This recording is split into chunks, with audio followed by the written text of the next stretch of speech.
Karena dari beberapa kegagalan ini saya belajar. Ada yang saya datangi itu welcome, ada juga yang saya datang ke sana itu ora dianggap. Apakah bisa beternak tanpa punya background peternakan? Bisa, semua orang bisa. Tapi yang membedakan adalah hasilnya.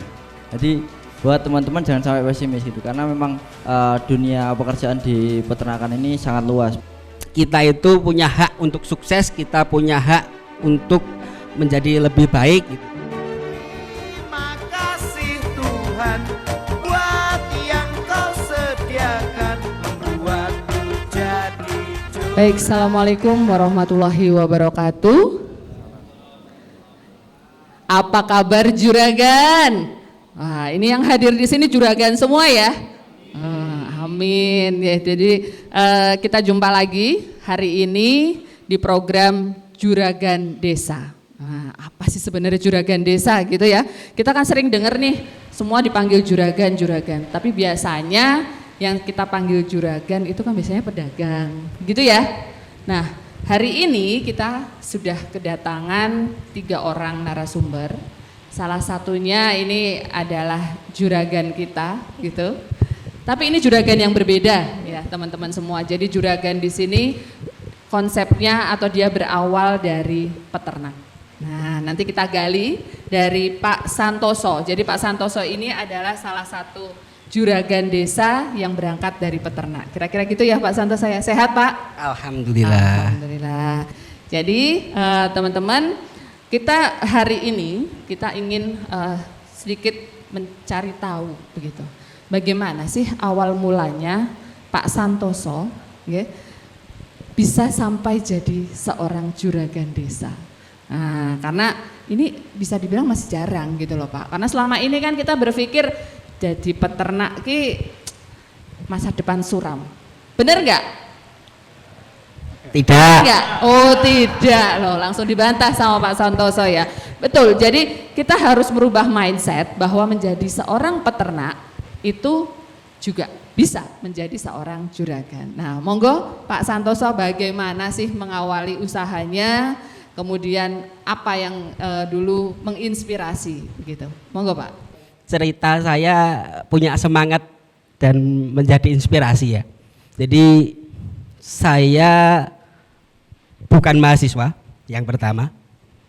Jadi jenengan lebih beruntung telah mendapat ilmu pendidikan di bidang peternakan. Saya bukan.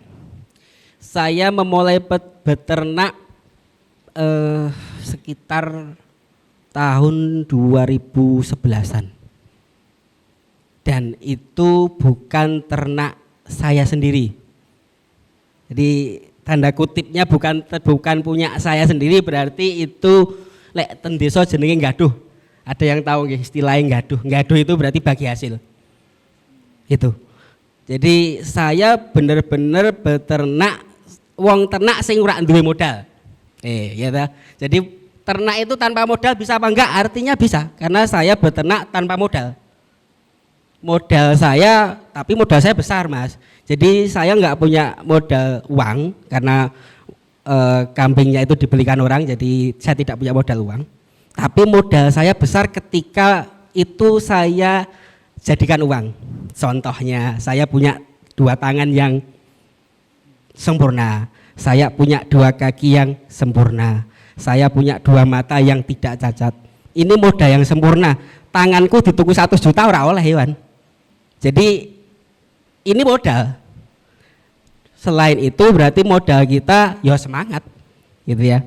Nah dari situ saya dimodali 10 ekor waktu itu.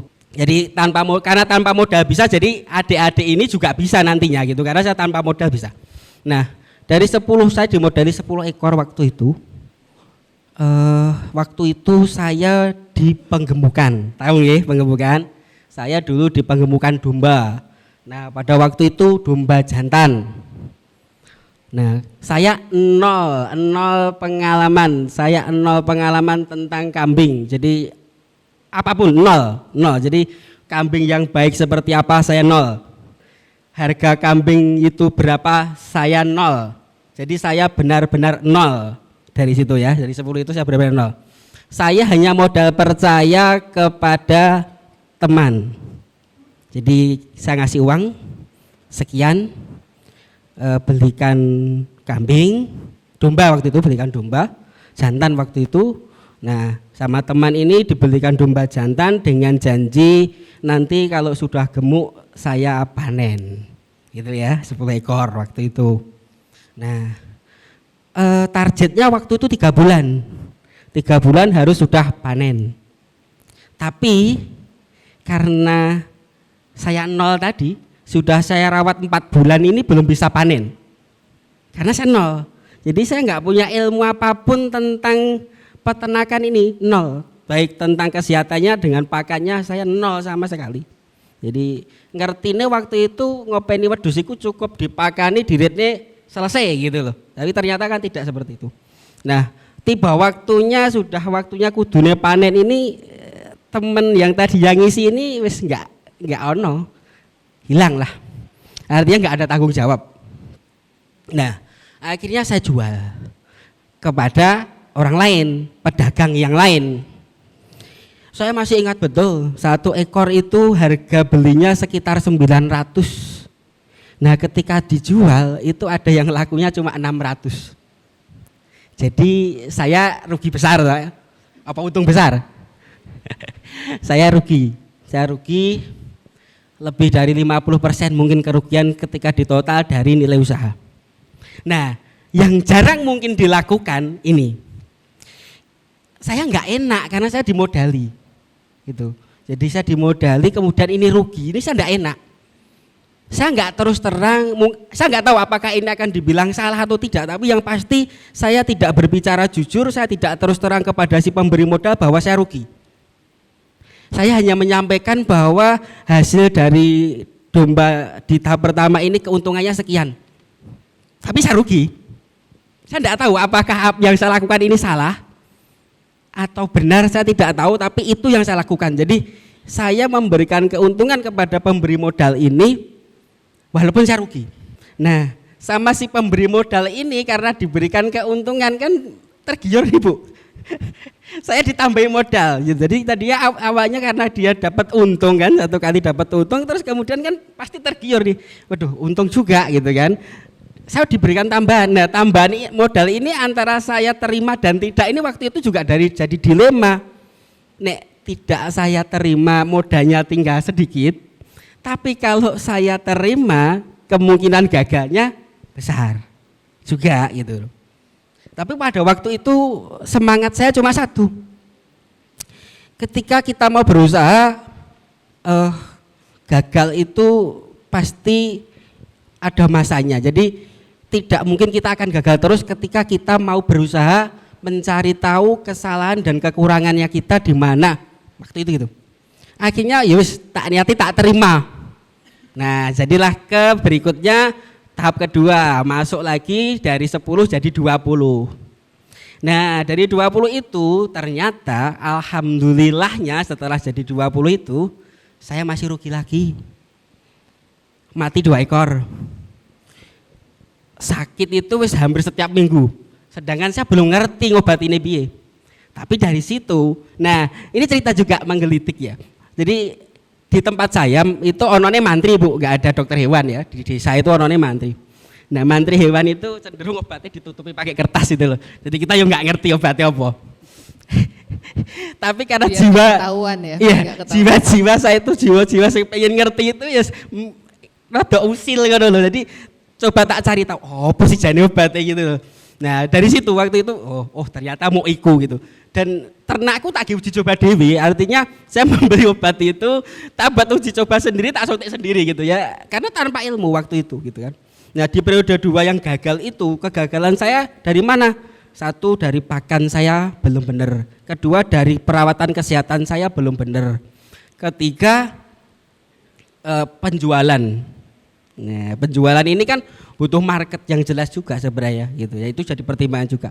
Nah, setelah itu tapi kerugian saya yang kedua ini tidak separah yang pertama lah, artinya tidak begitu besar gitu, tapi tetap masih rugi. Nah, setelah itu walaupun rugi sama si pemberi modal ini masih tetap saya beri keuntungannya, walaupun saya rugi. Nah, ceritaku ya anak bojoku lo gak ngerti Mas. Waktu itu saya sudah punya istri. Jadi nek aku rugi bojoku lo gak roh. Sing penting jatah bojo. Jadi saya dulu masih kerja. Nah, ini belum tak cerita. Jadi dulu saya memulai kambing di usaha peternakan kambing itu saya masih kerja. Jadi saya kerja nyambi wedhus gitu, ngopeni wedhus gitu ya. Jadi saya masih kerja jadi buruh ibaratnya. Jadi gajiku gue bojoku, saya berupaya mencari pekerjaan lain yang bisa saya kerjakan nok bengi malam hari. Nah, malam hari hasilku malam hari ini gertak gue makani wedhus Mas. Waktu itu wis gak mikir piye, pokoknya aku pikiranku wedhus iki tetep kudu urip, wedhus iki tetep kudu iso berkembang dan modalnya kudu balik. Angen-angen saya waktu itu, andai kata saya punya 100 ekor iku wedhusku dhewe, alangkah bahagianya. Waktu itu saya berpikir hanya begitu, tapi alhamdulillahnya mungkin ya nikmatnya Gusti Allah, saya sekarang lebih lah dari anggap 200 ada gitu aja, punya saya sendiri, bisa dibilang begitu. Wis itu nikmati Gusti Allah. Nah, dari itu periode ketiga saya lanjutkan lagi, dilalah di periode ketiga itu pas momennya Idul Adha. Nah, di situ momen Idul Adha itu momen-momennya bodone wong ternak. Artinya harganya bisa lebih tinggi. Nah, disitulah saya baru merasakan keuntungannya waktu itu. Ono untungnya ternak, ono untungnya karena apa? Karena dari beberapa kegagalan ini saya belajar, bukan artinya saya tidak cerita step by stepnya ya, tapi dari kegagalan itu saya belajar ya. Saya belajar ke peternak-peternak besar, saya sowan ke sana, saya datang, dan tidak semua peternak itu juga punya tanggapan yang baik. Artinya ada yang saya datangi itu welcome, ada juga yang saya datang ke sana itu ora dianggap. Karena saya bukan apa-apa dulu gitu. Saya ke sana bukan untuk beli. Jadi peternak itu belum tentu menanggapi dengan baik. Itu waktu itu saya rasakan. Karena ini terus aku diceluk juragan ini. Singkat ceritanya begini. Singkat ceritanya dari proses panjang itu ya teman-teman. Singkat ceritanya saya bisa mengembalikan modalnya si pemberi modal tadi. Ketika pada waktunya diminta saya bisa mengembalikan, itu rasa syukur saya. Terus kemudian saya bisa berjalan dengan apa yang saya punya sendiri waktu itu. Pelan-pelan saya mencoba dari sedikit hingga sampai pada saat ini saya punya 125 kurang lebih 125 mitra. Kurang lebih 125 mitra. Tangan dong. Ya. Dari berjuang 10 ekor ya Pak Santoso, dan bukan milik sendiri. Ya. Sekarang sudah kurang lebih 200 ekor. Yang mungkin punya saya yang milik Pak Santoso sendiri. Bisa dibayangkan loh teman-teman, dari yang tadi beliau sampaikan ya, tanpa modal, ya, modalnya semangat, tekad, nekat mungkin gitu ya. Nekat ya. Nah, semangat, tekad, nekat, tapi tetap dengan perhitungan, dan saat ini beliau sudah bisa memiliki yang milik beliau sendiri sekitar 200 ekor. Dan plusnya lagi, teman-teman tadi disampaikan sudah ada 125 orang mitra. Artinya mitra itu dari Sun Farm. Ya, mereka gitu ya? Bergabung bekerjasama dengan saya gitu ya. Iya, oke. Oke, jadi Pak Santoso, nanti kita akan sambung lagi karena tadi ada sedikit kata kunci, ada mitra di sini. Sebenarnya apa sih mitra itu gitu ya? Tapi sebelum nanti kita kulik lagi tentang Sun Farm dan kemitraannya, saya beralih ke Pak Edi dulu nih, Pak Edi. Tadi kita boleh mendengar ya dari Pak Santoso bahwa bagaimana beliau mengawali usahanya itu bisa dibilang modal nekat begitu. Bukan background peternakan, tidak memiliki pengalaman tentang bagaimana beternak yang baik begitu ya, tetapi beliau punya keyakinan bahwa saya pasti bisa. Nah, sebenarnya kalau menurut Pak Edi nih sebagai seorang dosen, pengajar begitu ya, bisa nggak sih gitu, atau semua orang bisa nggak mulai untuk beternak tanpa background peternakan sama sekali, atau mungkin tanpa latar belakang pernah beternak seperti itu? Karena begini Pak, kami ini juga seringkali menemukan ya kelompok-kelompok khususnya yang sering kami dampingi betul-betul dari nol. Jadi mereka berkeinginan mendapatkan bantuan ternak tetapi pengalaman tidak punya, pernah beternak tidak juga, hanya melihat punya tetangganya begitu kan. Nah, ini kira-kira bisa nggak sih gitu loh dari sudut pandang pendidikan begitu Pak? Monggo Pak Edi. Baik, Bu Tias, mungkin dari saya pribadi ya atau dari sisi akademisi. Kalau pertanyaannya apakah bisa beternak tanpa punya background peternakan? Jawabannya mungkin simpel, bisa. Semua orang bisa. Tapi yang membedakan adalah hasilnya, ya kan?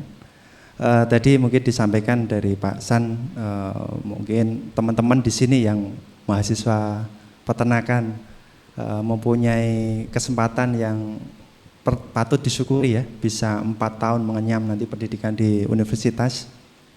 Karena begini, kalau bicara tentang peternakan di Indonesia yang notabene adalah negara agraris, di mana budaya beternak itu sudah turun-menurun ya dari leluhur kita, kakek, nenek, moyang kita, dan di mana dulu setiap keluarga itu mungkin punya ayam, punya kambing begitu, dan secara mungkin hanya melihat dari cerita orang tua atau leluhur atau tadi yang disampaikan tetangga, bisa kok beternak nggak simpel, yang penting kasih dipakan apa adanya, mungkin karena belum punya pengetahuan atau literasi yang bagus, yang penting hidup begitu kan.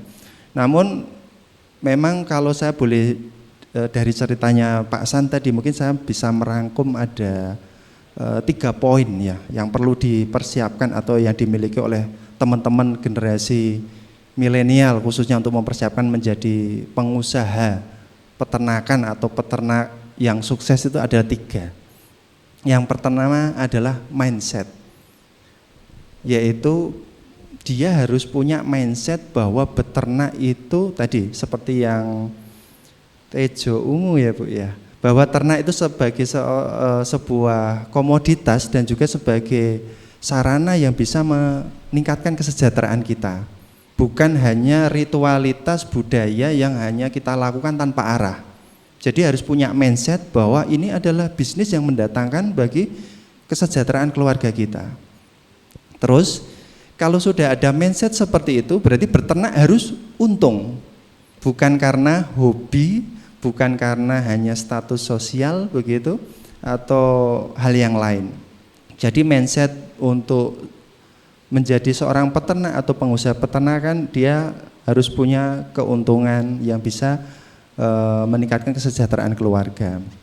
Kemudian yang kedua adalah tentunya setelah ada niat, ada mindset yang benar, kita harus mau menggali ilmu tentang apa yang kita budidayakan, yang kita ternak.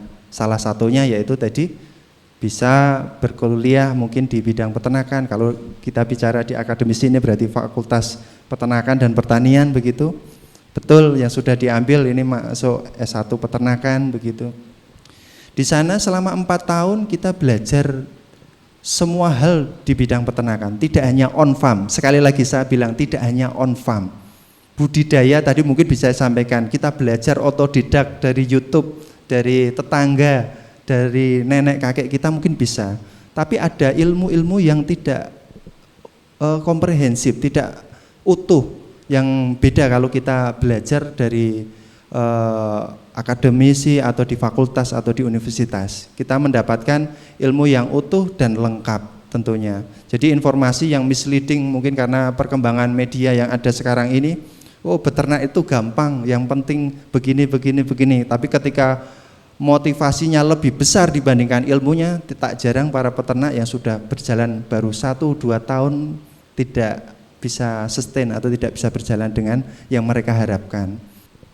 Kemudian yang ketiga adalah yang teman-teman tidak boleh lupa, bahwa kalau ngomong tentang peternakan tidak melulu hanya bidang on farm atau budidaya. Bukan, ini adalah sebuah bisnis usaha yang harus mendatangkan sebuah keuntungan. Ya. Berarti di sini tidak cukup hanya niat, tidak cukup hanya ilmu, yang ketiga adalah butuh yang namanya networking. Nanti larinya adalah apa? Hilirnya atau pemasarannya itu bagaimana. Nah ini bersyukurlah bagi teman-teman mahasiswa punya privilege lebih.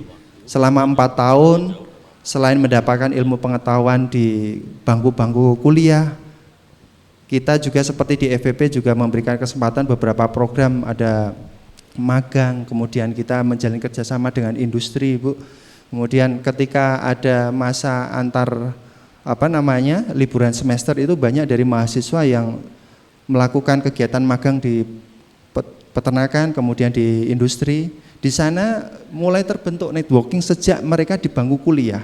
Jadi mereka tidak gagap ketika nanti barangkali punya keinginan untuk memulai usaha sendiri, entrepreneur, dia networkingnya sudah terbentuk sejak di masa bangku kuliah.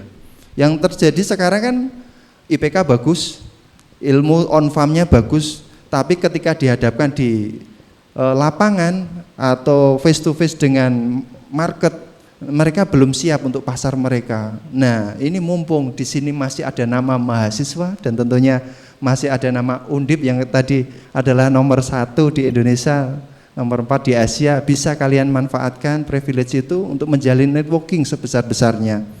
Beda, kalian jualan bibit ternak, di belakangnya ada SPT-nya, dibandingkan jualan bibit ternak mungkin tanpa embel-embel profiling diri kalian. Sebenarnya produk itu tidak hanya jual produk, tapi value dari produk tersebut. Nah, itu melekat pada teman-teman semua mahasiswa. Jadi kalau pandangan saya seperti Bu, di universitas ada 4 tahun, program-program disediakan begitu banyak di fakultas, baik magang, networking, kemudian fasilitas, riset dan seterusnya. Untuk entrepreneur sangat mendukung untuk bagi teman-teman mahasiswa. Gitu. Iya, iya Pak Edi. Jadi kita dapat insight nih teman-teman bahwa fakultas peternakan mungkin tidak hanya di Undip ya, saya yakin karena kebetulan hari ini kita kedatangan teman-teman Isma Peti ini dari beberapa universitas yang ada di Jawa Tengah. Jadi banyak sekali program-program atau kegiatan yang sudah disediakan oleh kampus, begitu ya Pak ya, untuk memfasilitasi para mahasiswanya sehingga nantinya siap untuk terjun di dunia kerja, entah menjadi seorang entrepreneur atau nantinya menjadi seorang pegawai begitu.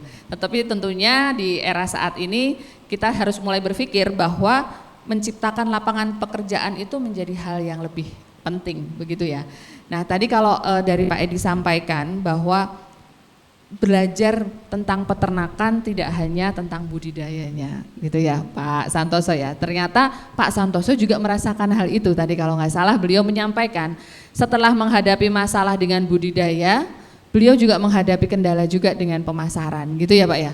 Nah kira-kira nih Pak di Sunfarm cara apa yang Pak Santoso tempuh begitu untuk mengatasi masalah-masalah yang sudah dihadapi? Contoh tadi terkait dengan budidaya sudah ketemu, beliau menjalin kerjasama atau mungkin menggali pengetahuan dari peternak-peternak besar lainnya. Tetapi bagaimana kemudian kalau terkait dengan kesehatan hewan, kemudian dengan pemasaran, mungkin bisa diceritakan Pak? Ya baik, lanjut lagi nggih. Jadi ini biar tidak putus-putus, saya masih tetap lanjut setidaknya ngurut ke seko mau gitu ya. Jadi saya punya 125 mitra kurang lebihnya teman-teman yang bergabung dengan saya. Di antaranya itu teman-teman saya di sana itu juga ada generasi mudanya, itu anak muda juga ada. Oh, ada milenialnya juga loh teman-teman ya. Jadi jangan merasa kecil hati ketika beternak. Anak muda itu tidak artinya maksudnya bukan berarti tidak bisa sukses dengan beternak, enggak, kita bisa kok sukses dengan itu. Nah dari 125 teman-teman mitra itu semuanya tergabung dalam satu tim yang saya sebut tim Sunfarm Team gitu. Jadi kami ini tim, saya menyebutnya begitu, kita semuanya keluarga. Jadi di tempat kami tidak ada yang ditutup-tutupi. Kita semua saling terbuka terkait dengan apapun itu, terkait dengan harga pun kita itu terbuka. Jadi semuanya tahu kita membeli berapa, nanti kalau saya jual berapa, itu ya mereka sama-sama tahu karena kita memang benar-benar bekerja bersama. Jadi teman-teman mitra ini, mitra saya ada mitra breeding dan mitra fattening Bu. Jadi ada yang mereka breeding ya hanya breeding, khusus breeding saja. Kemudian yang fattening ya mereka fattening. Jadi mitra breeding kami itu lebih banyak, cenderung lebih banyak dibanding mitra fattening. Karena teman-teman mitra kami ini bukan pengusaha ternak seperti yang tadi disampaikan, bukan pengusaha ternak, tapi peternak. Peternak itu kan jumlahnya punya peliharaannya bisa juga cuma 2, bisa 5, bisa 10. Tapi kalau yang namanya sudah pengusaha ini berarti skalanya ratusan ke atas lah gitu ya. Nah kalau pengusaha itu beda cerita. Kalau peternak ini kan, kalau kita ngomong ke pasar sekarang, misalnya pasar sekarang ini harganya lagi carut marut ndak karuan, yang bermasalah besar pengusaha ternak. Kalau peternak nggak begitu terdampak. Artinya peternak yang kapasitasnya kecil tadi ya sampaikan. Kenapa? Karena rata-rata permasalahan yang kita hadapi adalah di pakan. Kalau pengusaha ternak ini dengan harga yang turun, pakan tetap harus beli, pakan apalagi pakan cenderung naik sekarang ini, beberapa bahan pakan naik, mereka kebingungan juga. Tapi kalau teman-teman yang punya 5, 10 ini tidak ada masalah, bisa nyari di kebun, bisa nyari di sawah, bisa nyari di hutan. Dan itu nggak ada masalah. Saiki urung payu regane murah, nggak usah didol sik ndak apa-apa gitu kan. Ini teman-teman yang skalanya kecil itu nggak ada masalah. Cuma karena teman-teman ini semuanya tergabung ke saya, jadi hasil panennya kan semua ke saya, Bu. Jadi hasil panen cempe dan hasil panen dari fattening itu semuanya masuk ke saya, dan bahkan itu wajib. Wajib. Artinya wajib menjual kembali ke Pak Santoso. Iya, wajib. Kalau yang ada kan biasanya diberikan iming-iming tuku kanggonaku sok tak tuku meneh hasil panenmu, tapi bar kuwi ditinggal melayu gitu ya. Kalau di saya ini wajib. Justru lek kowe enggak gelem cempemu tak tuku, ya sudah kamu sekat gitu kan. Itu untuk breeding maupun fattening, iya, Pak. untuk breeding maupun fattening. Itu wajib saya panen cempenya. Nah, kemudian setelah kenapa begitu, Bu? Karena saya pengen membuat harga itu jadi satu di saya. Jadi dari teman-teman ini hasil panen cempenya saya kumpulin di kandang saya, kemudian harga patokannya di saya jadi satu, gitu dah. Harapan saya apa? Harapan saya kalau harga itu sudah saya patok dengan harga satu harga, dan kita punya produk, artinya gini, kalau produk saya itu cuma 1 atau 2 ekor, mungkin itu tidak akan menarik. Tapi kalau produk saya itu dalam satu kandang itu 50 bahkan 100 ekor, maka konsumen ini berhak memilih ya, dan mereka punya peluang untuk memilih yang mereka suka, dan itu kan menjadi nilai plus. Dan kita menentukan harga tidak ada masalah di situ. Kalau kamu mau beli harganya segini, kalau tidak mau ya sudah. Gitu. Nah, ini kan jadi penting. Kenapa? Kalau tidak begitu biasanya peternak kecil ini dipermainkan oleh bakul. Itu ironis sekali memang yang terjadi di masyarakat umum seperti itu. Jadi kadang kita beli sudah mahal, begitu waktunya panen dibelinya murah dengan alasan bla bla bla bla. Itu biasalah kalau teman-teman adik-adik nanti sudah, bahkan mungkin ada yang rumahnya di desa mungkin pernah dengar cerita seperti itu, dan mungkin nanti suatu saat akan menghadapi hal seperti itu. Kalau memang mau jadi peternak akan ketemu dengan beberapa teman-teman bakul. Ya, untuk mencari harga murah itu sah saja, mereka akan membuat alibinya, wedusmu kurang begini, wedusmu ini, itu biasa. Nah, makanya saya mengambil inisiatif untuk harga itu jadi satu di tempat saya. Supaya apa? Supaya teman-teman saya yang lain ini produksinya tetap terjaga, dia masih tetap bisa panen, dan mereka masih tetap dapat untung. Itu harapan saya begitu. Ya, jadi intinya untung dinikmati bersama, ya. Sebisa mungkin tetap untung ya, Pak. Ya, terus terkait saya nggak ngomong rugi ya. Ya. Jadi sebisa mungkin tetap harus ya, untung. karena begitu. ini Bu, yang dipelihara itu kan nyawa, Bu. Betul. Nah, kerugian kita yang namanya nyawa ini kita tidak bisa memungkiri, yang namanya nyawa itu ada kemungkinan sakit dan mati. Nah, satu lagi yang tadi belum saya sampaikan yang dikaitkan dengan bagaimana tentang kesehatan hewan, bagaimana perawatan hewan itu ya. Saya dengan teman-teman itu kan ada kelompok di mana kita berkumpul ya setiap sekian bulan sekali. Nah, di situ saya ngundang juga narasumber juga, Bu, yang faknya di peternakan misalnya gitu. Saya undang supaya nanti teman-teman juga dapat tahu, dapat ilmunya di situ, walaupun tidak kuliah tapi bisa kuliah secara singkat di situ. Lebih praktis, iya, aplikatif. Kita ngundang praktisi. Nah, itu kan manfaatnya untuk bersama gitu. Jadi kalau mungkin ada yang mencoba apa yang saya lakukan ini, mungkin lebih dari 10 orang di satu kabupaten atau satu kecamatan misalnya, mungkin peternakan ini akan cepat maju. Karena apa yang saya lakukan itu, saya bukan menyombongkan, saya enggak, tapi apa yang saya lakukan itu bukan sesuatu hal yang enak, karena ya enggak enak apa yang saya lakukan itu. Jadi nyun sewu, cerita enggak enak ya ke teman-teman, cerita enggak enak itu ada, itu ya fakta. Jam 2 malam, setengah 3 malam itu ono sing telepon, Mas wedhusku apa mana iki piye, aku ra iso. Saya datang, saya bantu supaya bisa terselesaikan. Apakah saya dibayar? Tidak. Kalaupun saya dibayar, saya juga nggak mau, gitu loh. Dan itu tidak sekali 2 kali seperti itu. Hal itu hal biasa di tempat saya, gitu loh. Nah, apakah kira-kira teman-teman mau seperti itu? Saya yakin belum tentu semuanya mau, gitu loh. Itu Bu. Jadi memang prinsip saya bekerja melayani teman-teman, berusaha sepenuh hati, walaupun manusia itu jelas tidak sempurna. Jelas saya tetap ada kurangnya, tapi berusaha sebaik-baiknya melayani teman-teman saya, teman-teman mitra saya dengan sebaik-baiknya. Selebihnya apapun nanti yang saya dapat tak pasrahke Gusti Allah. Wis, kuncinya di situ. Iya. Jadi ada hal penting yang harus kita garis bawahi dari yang disampaikan Pak Santoso. Kalau saya melihat tadi Pak, kita tidak hanya bekerja dengan otot, akal, tetapi juga dengan hati. Gitu ya, kira-kira seperti itu. Nah, kunci keberhasilannya Pak Santoso ternyata ada unsur itu. Nah, di sini kita sudah hadir bersama kita juga ada Mas Khalil nih. Mas, saya mau nanya, jenengan ini kan mahasiswa peternakan. Sudah semester berapa Mas? Kebetulan kalau sampai saat ini sudah semester 6 Bu. Semester 6. Mungkin nanya dulu milih peternakan itu pilihan pertama gitu ya Pak Edi ya? Pilihan pertama terpaksa apa kejeblos? Jujur aja Mas. Awal mula setelah saya SMA atau mungkin setelah lulus gitu, itu awalnya tuh saya milih peternakan itu karena memang saya melihat bahwa peternakan itu minim kurang-kurangan penjumlahan dan matematika gitu Bu. Karena dulu itu waktu SMA itu saya sempat kesel dengan matematika gitu Bu. Karena kita menghitung hal-hal yang nggak pasti gitu Bu.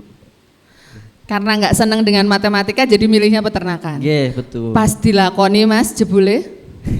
Ternyata juga masih sama aja Bu. Oh masih tetap sama. ada matematikanya gitu. Karena jadi memang, bener ya teman-teman, di peternakan tetap belajar matematika? Tetap. Terus nyesel dong? enggak Bu, sebetulnya enggak. malah kan kalau pilihan peternakan itu dulu itu pilihan kedua saya bukan pertama. Oh pilihan gitu. kedua, setelah pilihan pertamanya apa Mas? Pilihan pertama itu waktu itu adalah nggak jauh juga sama soal hewan Bu, karena saya pada dasarnya suka hewan gitu kan, yaitu kedokteran hewan di UGM gitu.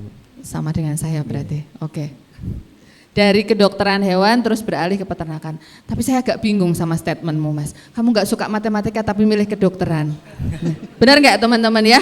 Jadi nggak suka matematika tapi dia milih kedokteran dan peternakan. Tapi sebenarnya yang paling kuat memotivasi Mas Khalil ini adalah senang dengan hewan. Terus sekarang begitu sudah di semester 6 sebagai mahasiswa peternakan, apa yang panjenengan dapat? Kalau selama saya menjalani di peternakan ya Bu, itu terutama sih proyeksi kita ke depan gitu. Karena kita berkuliah itu adalah tujuannya ya tentunya kita mencari pandangan baru buat proyeksi ke depan kita gitu. Karena yang dulu mungkin kita sekolah hanya untuk menambah ilmu gitu. Mungkin di umur kita yang sekarang mungkin kita sudah mulai melihat masa depan kita. Mungkin kita mau ke arah mana gitu Bu. Dengan adanya di kuliah dan tentunya khususnya di peternakan yang mungkin lebih luas lagi di dunia pekerjaannya begitu, karena saya melihat di peternakan ini banyak sekali kesempatan atau mungkin peluang untuk kita terjun di sana untuk mencari pekerjaan begitu. Oke. Terus ini kan sudah di semester 6 gitu ya Pak Edi ya. Kalau semester 6 itu sudah harus punya cita-citanya lebih clear gitu kan ya. Nanti lulus mau jadi apa kan gitu ya. Kira-kira kalau Mas Khalil mau jadi apa Mas? Saya khawatirnya gini soalnya teman-teman. Saya sarjana peternakan, jebul lulus kerjanya di bank. Kerjanya jadi akunting. Banyak enggak? Banyak banget ya kan ya. Nah kalau Mas Khalil nih, saya juga ingin bertanya nih ke teman-teman yang ada kebetulan hadir di sini ya Pak Edi ya. Mungkin nanti bisa jadi gambaran nih Pak Edi sebagai dosen. kayaknya dihitung sebagai tingkat apa ya, kalau dulu saya di kampus itu semacam keberhasilan fakultas juga ya Pak. Apakah lulusannya itu bekerja di jalur pendidikannya ataukah di luar begitu. Walaupun tidak ada yang salah, namanya rezeki. Kalau Mas Khalil sendiri ke depan sebenarnya pengen jadi apa, Mas? Waduh, ini Bu yang mungkin Tadi kan sudah ada bisa clue-nya ditanya, dari Pak ya. Edi dan Pak Santoso. Mau jadi peternak apa pengusaha ternak? Wes, gak boleh yang lain berarti. Gitu ya Pak Edi ya. Peternak apa pengusaha ternak gitu. Tadi ada perbedaannya kan? Nggih. Wah ini sebenarnya pertanyaan ini sedikit apa ya Bu? Sedikit memukul saya sebenarnya Bu. Karena memang sejauh ini setelah saya ya 6 semester berjalan ya Bu, itu saya masih belum menemukan kira-kira saya depan mau jadi apa ya Bu itu. Nah, tuh Pak Edi bagaimana ini?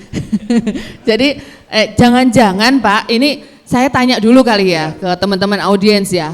Coba yang di ujung ada Mas, mbaknya boleh, mbak yang kerudung hitam, yang jas hijau. Sebutkan nama, kemudian sudah semester berapa, kita nggak usah ngomongin dari universitas mana ya. Terus pengen jadi apa nantinya? Perkenalkan, nama saya Wi Kristanti dari Polbangtan Yoma. Untuk cita-cita sesuai dengan prodi dan jurusan saya ya, seorang penyuluh peternakan. Seperti itu. Terima kasih. Oke, jadi mau menjadi penyuluh peternakan. Dan sekaligus jadi dosen Polbangtan gitu ya Mbak ya? Benar. Bagus juga ya Pak Edi ya, boleh. Kalau tadi dari mbak-mbak, saya pengen satu yang dari mas-mas. Monggo Mas, salah satu. Ya ini yang dari Undip nih, nah ini. Jawabannya real loh Mas, jangan mentang-mentang ada dosennya loh ya Mas ya. Nah, mau jadi apa? Sebutkan nama sama semester berapa. Baik, terima kasih. Perkenalkan Ibu, Bapak sekalian, nama saya Syadat Ferah Ripilko. Saya semester 1 kebetulan, program Magister Peternakan Undip. Kalau ditanya mau jadi apa, saya ingin jadi akademisi sekaligus entrepreneur, terutama pada usaha peternakan. Insya Allah itu gambaran saya ke depannya. Peternakannya mau ngambil apa nih Mas? Kan komoditasnya banyak nih. Kalau secara spesifik yang sudah saya lalui selama ini, kebetulan saya sudah melakukan pemeliharaan pada ayam buras, khususnya ayam kedu. Saya pengen menekuni bidang tersebut begitu. Oke, ayam lokal ya. Ayam lokal, betul. Oke, bagus. Oke, terima kasih. Baik, terima kasih jadi, Bapak sekalian. Ya, sudah ada 2 gambaran dan alhamdulillahnya Pak Edi, dua-duanya masih mau di jalur peternakan. Ini kayaknya ada yang kemudian ayam bukan saya yang ditanya gitu ya. Padahal ada yang cita-citanya mau kerja di bank Pak sebenarnya gitu ya. Ya karena saya pengalaman begitu Pak, teman-teman saya tuh banyak yang kemudian lulus, ya sudah kayaknya enakan di bank deh. Padahal dokter hewan gitu ya. Jadi ini mungkin saya ke Pak Edi, bagaimana ini Pak menyikapi hal-hal seperti ini? Karena padahal tadi Pak Santoso mengatakan sebenarnya peternakan itu butuh generasi milenial juga ya Pak San ya. Kalau kita bilang karena secara statistik Pak Santoso, Pak Edi dan Mas Khalil dan juga teman-teman sekalian, khususnya Jawa Tengah ya. Ini kami bisa informasikan bahwa di Jawa Tengah ini jumlah peternak itu sangat-sangat berkurang Pak. Dibandingkan dengan provinsi-provinsi yang lain. Sudah jumlahnya sedikit, proporsi peternak muda atau milenial juga sangat sedikit. Nah ini kira-kira bisa berdampak apa Pak Edi kalau kita biarkan kondisinya seperti ini untuk Jawa Tengah? Oh ya Bu Tias, dari pertanyaan tersebut itu menggelitik saya, karena ini relate dengan saya sendiri. Ini ya teman-teman mahasiswa ya, Pak Edi dulu itu di bank 8 tahun. Oh ternyata kesindir ya. Maaf nih Pak. Tapi ada poin yang saya bersyukur sekali kenapa saya sebagai alumni peternakan. Saya bilang bahwa belajar itu berbagai macam hal ya, tidak hanya tadi saya mungkin seperti Mas Khalil menyampaikan, ketika dia ambil prodi S1 peternakan, dia pilihan kedua. Kita tidak tahu background masing-masing adik-adik di sini dari keluarga yang seperti apa, punya wacana, wawasan tentang prodi peternakan itu seperti apa, bahkan informasi yang ada di universitas belum sampai ke mereka. Jadi di S1 peternakan itu bisa okupasinya jadi apa saja sih? Kalau kita ngomong S1 ya, seperti apa yang dilakukan di FPP Undip, bahwa okupasinya cukup luas. Selain sebagai akademisi bisa, sebagai peneliti, researcher bisa, sebagai praktisi, pengusaha, entrepreneur pun bisa. Jadi kalau zaman saya Bu, dulu masuk peternakan Mungkin ya karena background ya, keluarga saya mungkin keluarga yang sederhana begitu. Saya pikir kalau saya pengen masuk ke dokteran bisa masuk, nggak bisa keluar mungkin Betul, nanti. iya. Saya pikir sesuai kemampuan saya peternakan insya Allah saya bisa. Kemudian kalau bisa pastikan kans untuk beasiswa pun banyak, apalagi di Undip sangat banyak sekali jalin kerjasama beasiswa dengan industri pun sama, begitu banyak. Kemudian saya pengen cepat lulus waktu itu kan. Nah, jadi ini saya sambungkan aja relate dengan saya. Mungkin apa yang dipikirkan Mas Koli sama dengan yang teman-teman rasakan. Yang perlu saya sampaikan di sini bahwa mungkin di era-era 5-10 tahun terakhir seperti angkatan saya yang jadi mindset orang tua menyekolahkan di sebuah universitas adalah nanti bisa kerja bagus, dapat pekerjaan yang mantap, berdasi, wangi, ganteng, cantik begitu ya, gaji oke ya. Ya, pegawai bank waktu itu, ya mereka pegawai bank waktu itu nggak melihat IPK berapa, yang penting kumlot. Prodi peternakan enggak masalah, nanti di sistem yang baru mereka ajarkan training lagi kan begitu kan, seperti MT, Management Train, betul. ya relate itu sama saya. Tapi kalau kita sambungkan dengan peternakan tadi, bagaimana sih masa depan peternakan yang ada di kita? Mungkin kita kehilangan figur Ibu, kita nggak ada mentor, nggak ada figur. Nah ini satu yang bagus sekali lagi yang dilakukan di FPP Undip. Kita ada namanya IKA Animagrika. Di sana adalah kumpulan alumni-alumni Fakultas Peternakan khususnya. Di sana terkumpul pengusaha-pengusaha sukses. Mungkin kalau pemain, saya bilang pemain pengusaha broiler yang sukses, yang bahkan jutaan itu alumni kita ada. Relate dengan Caron Pokpan, kemudian Cimori. Dan juga di sana networking itu terbentuk sangat kuat. Dan kita sering memanggil beliau-beliau ini dari alumni untuk datang memberikan kuliah tamu. Jadi adik-adik dari semester awal itu punya gambaran. Oh ini loh sosok idola saya di bidang peternakan, kakak alumni saya, sukses ya bisa terutama ya di bidang peternakan. Bukan karena masuk kuliah karena kejeblos tadi ya. Atau dia mulai semester 3 belum punya arah. Sering saya sampaikan ke adik-adik waktu di PPDB masuk, pertanyaan pertama kamu harus punya mapping apa yang kamu lakukan di semester 3, 4, bahkan nanti kamu passionnya di ruminansia kah, mau ngelanjutin usaha orang tua barangkali yang punya usaha peternakan, atau mau jadi dosen kah, soalnya beda. Selama 4 tahun teman-teman diberikan kesempatan, di sana banyak disediakan fasilitas mata kuliah, bahkan kadang-kadang adik-adik ini lupa begitu banyak fasilitas, kesibukan organisasi, dia kalau nggak punya mapping nggak tahu. Dalam perjalanan itu kan kanan kiri banyak sekali macam-macam. Dia lupa mengambil ilmu dari sini, pengennya ke sana aja, gojek sama temannya, tidak tahu tujuan. Akhirnya sudah semester 6, semester 7. Tahu-tahu rampung. Iya, habis ini lulus, belum tahu mau ngapain, kan gitu. Nah, jadi memang teman-teman harus punya mapping, tujuan itu penting. Orang paling berbahaya adalah bukan karena tidak punya sumber daya, tapi dia tidak punya tujuan, itu paling bahaya. Itu. Kemudian relate kembali yang tadi ya, saya kenapa kok pasti banyak bertanya, kenapa tadi di bank kok langsung gini kan gitu. Belajar di level manapun, di start mulai manapun tidak ada masalah. Yang penting kita belajar dengan rasa penasaran, itu lebih penting, karena kadang mahasiswa transfer ilmu kalau dia tidak punya rasa penasaran, ya masuk keluar lagi. Tapi kalau dia belajar dengan suatu tujuan, pasti akan relate dengan apa yang dia usahakan untuk belajar itu. Nah itu. Saya keluar bank Ibu, memang tujuannya adalah berwirausaha. Ketika itu bersyukur karena S1 peternakan saya banyak dibekali di on farm dan juga ilmu di berbagai macam manapun termasuk di bank juga kita mendapatkan ilmu banyak. Finansial pasti, networking tentu, hukum tentang perbankan kredit kita paham. Karena kita tadi yang seperti sampaikan, kalau ngomong usaha peternakan, betul Pak San bilang bahwa ada peternak ya yang boleh kalau kita pakai narasi levelnya peternak on farm atau pengusaha peternakan. Nah, kalau kita ngomong mahasiswa levelnya ini harusnya bisa peternak tapi dia juga punya mindset sebagai pengusaha peternakan. Ini contoh yang sangat baik oleh Pak San. Beliau punya goodwill. Dia sebagai peternak, pengusaha peternak tapi bisa memperjuangkan teman-temannya satu mitra. Jadi tidak mengambil untung sendiri kan begitu. Itu yang susah kadang ketika kita dihadapkan di dunia usaha.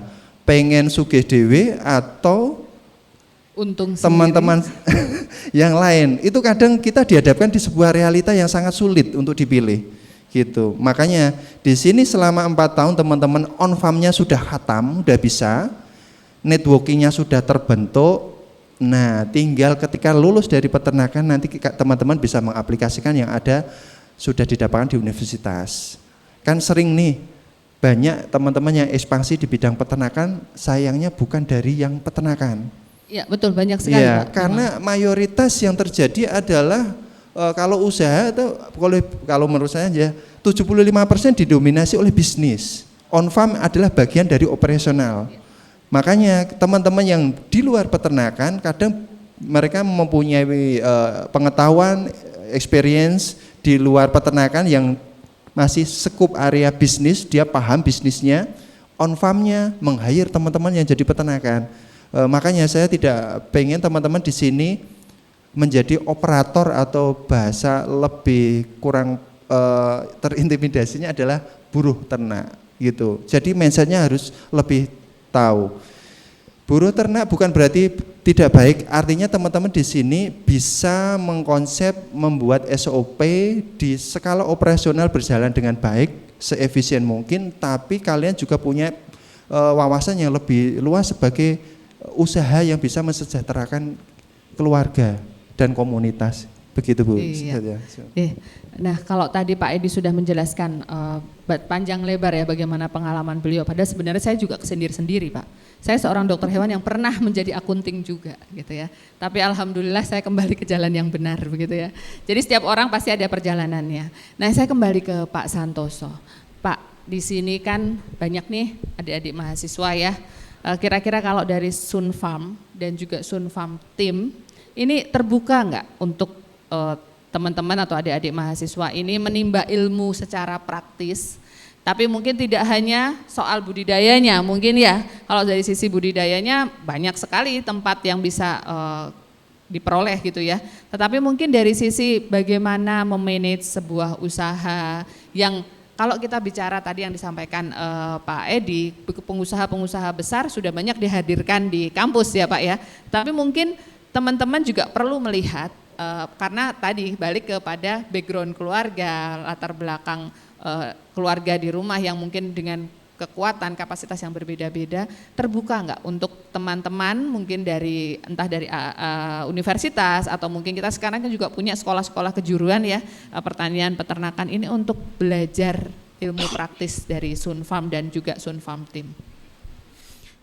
Seperti yang saya sampaikan di awal, karena saya itu pernah tidak ditanggapi dengan baik, jadi itu menjadi membekas. Maka sekarang ketika ada orang yang mau datang, mau berkunjung dengan kepentingan apapun, insya Allah saya terbuka. Saya terbuka dengan lebar, welcome, silahkan, apa yang bisa saya bantu sesuai dengan kapasitas dan kemampuan saya tentunya. Karena kalau di dunia akademisi pastinya adik-adik dari mahasiswa ini lebih pandai daripada saya. Kita itu punya hak untuk sukses, kita punya hak untuk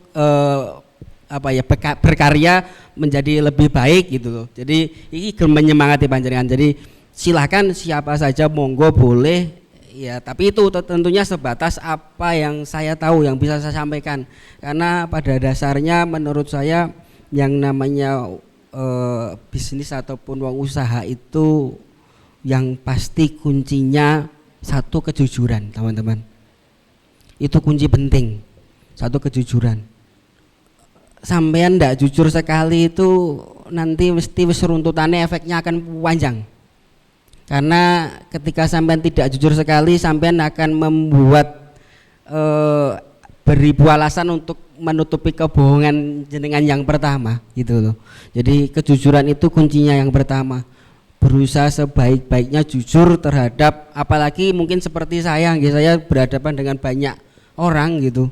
Nah itu lebih riskan. Jadi di saya pun ya Mas, saya ketika jual beli itu pun saya berusaha memperbaiki akad itu supaya saya nggak dianggap bohong.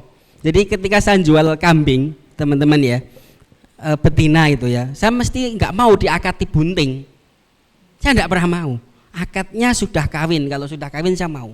Selebihnya saya berikan garansi, kalau tidak jadi boleh dikawinkan lagi atau ditukar bahkan boleh. Tapi kalau mengakati bunting saya tidak mau, karena itu di dalam perut dan saya tidak bisa melihat, dan kemungkinan terburuk itu bisa terjadi. Nanti kalau nggak bunting saya dikira bohong, gitu kan. Jadi sesuatu itu mungkin kita mulai dari pelan-pelan diperbaiki segala sesuatunya, termasuk tentang akad jual beli ini juga penting, gitu loh. Jadi bukan sekedar sampean jualan penting buat badi oke, bukan begitu, gitu loh. Sampean badi oke cuma sepisan bar kuwi terus enggak ono sing tuku kan ya percuma. Gitu. Sidik tapi pembelinya banyak kan lebih berkah. Gitu. Kira-kira kan begitu, Bu. Iya, terima kasih Pak San. Jadi sebelum kita nanti di sesi terakhir bagaimana harapan-harapan dari beliau, saya mulai dari Mas Khalil deh. Nah, mulai dari generasi milenialnya. Untuk Mas Khalil sendiri, ke depan harapan apa? Dan punya motivasi atau keinginan apa untuk dunia peternakan, khususnya di Jawa Tengah? Setelah didengar dari dua narasumber tadi ya, Pak Santosa sama Pak Edi juga selaku mungkin Pak Santosa juga praktisi, Pak Edinya juga seorang akademisi begitu. Mungkin harapannya buat peternakan di masa depan nantinya mungkin bisa menjadi salah satu sektor yang mungkin bisa dibanggakan di negara ini gitu, karena memang potensinya di peternakan ini adalah sangat besar begitu. Harapannya ke depan bisa menjadi salah satu apa istilahnya unggulan buat negara kita, karena negara kita juga berasaskan agraris atau mungkin maritim gitu, karena dengan dasar itu mungkin bisa menjadi peluang besar buat peternakan di negara ini gitu. Tapi untuk motivasi buat teman-teman mahasiswa ini, khususnya buat mahasiswa peternakan, ya mungkin setelah masuk di lingkup peternakan mungkin entah itu karena terpaksa atau mungkin karena memang sudah ada niat begitu. Jadi buat teman-teman jangan sampai pesimis gitu, karena memang dunia pekerjaan di peternakan ini sangat luas, bahkan atau secara buruknya kita bisa menjadi peternak atau mungkin jadi praktisi langsung di dunia peternakan seperti Bapak Santosa yang kali ini sudah sukses begitu. Oke, jadi intinya tetap semangat ya teman-teman semuanya ya, tetap semangat. Siap berkontribusi untuk peternakan khususnya di Jawa Tengah? Siap ya? Siap, ditunggu di dinas peternakan, ditunggu di sektor peternakan gitu ya Pak Santosa kira-kira. Mungkin yang kedua Pak Edi, kira-kira Pak ada harapan apa sebagai seorang tenaga pendidik begitu ya untuk generasi-generasi muda kita? Oke, untuk adik-adik ya, teman-teman tidak pernah salah menancapkan niatnya untuk studi di S1 peternakan atau S2 peternakan. Selama manusia makan, butuh daging, telur, susu, atau pertanian butuh nasi, selama itulah sektor kita masih tetap ada. Jadi yang belum ada sekarang adalah potensinya mungkin belum teroptimalkan. Jadi teman-teman punya waktu, kesempatan, privilege bagi teman-teman yang masih mengenyam di dunia pendidikan atau di kuliah, manfaatkan waktu sebaik-baiknya, fasilitas yang ada di fakultas, di universitas, program-programnya digunakan, dan tentunya mempunyai tujuan ya. Sejak awal aku mau jadi apa, bagaimana. Kemudian yang kalah pentingnya adalah networking. Ketika Anda menyandang sebuah nama mahasiswa, di sini setidaknya kalian punya bargaining position yang lebih dibandingkan nanti ketika hanya lulus membawa nama diri Anda sendiri. Ketika itu bargaining positionnya beda. Nah, networking mulai disusun atau dijalin ketika Anda di bangku kuliah. Ketika lulus, IPK bagus, networking terbentuk, ilmu sudah siap, teman-teman lebih optimis, pede untuk melaksanakan itu semua. Itu Bu Ratna. Iya, terima kasih Pak Edi. Jadi ini pesan untuk teman-teman semua, termasuk buat diri saya juga, begitu ya, walaupun sudah bukan mahasiswa, bahwa tidak hanya akademik yang harus diperhatikan, tetapi networking ini menjadi hal yang sangat penting. Dan terakhir, kita ingin mendengar harapan dari seorang Pak Santoso yang mungkin mewakili Sun Farm Team yang ada di ujung sana, begitu ya. Apa Pak harapannya untuk boleh untuk pemerintah, boleh untuk peternakan pada umumnya di Jawa Tengah seperti itu, dan khususnya mungkin karena komoditasnya lebih ke kambing ya Pak Santoso ya. Mungkin ada harapan-harapan yang ingin disampaikan. Oke, berarti umum nggih sifatnya nggih. Ya, kalau sifatnya umum, harapan saya terutama kepada pemerintah yang diwakili oleh beberapa pemangku kebijakan tentunya. Harapan besar saya satu hal yang perlu diperhatikan, bahwa teman-teman peternak kecil ini sedikit dipandang sebelah mata dan seolah-olah tidak kelihatan, seolah-olah tidak ada.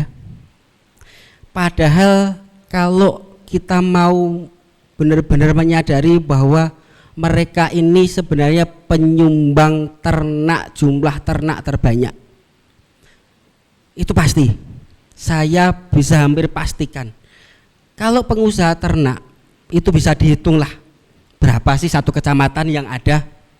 Tapi kalau peternak kecil yang kapasitasnya 5-10 ekor ini, saya yakin dari teman-teman dinas ini pun nggak ngerti jumlahnya ada berapa satu kecamatan yang berternak 5-10 ekor gitu.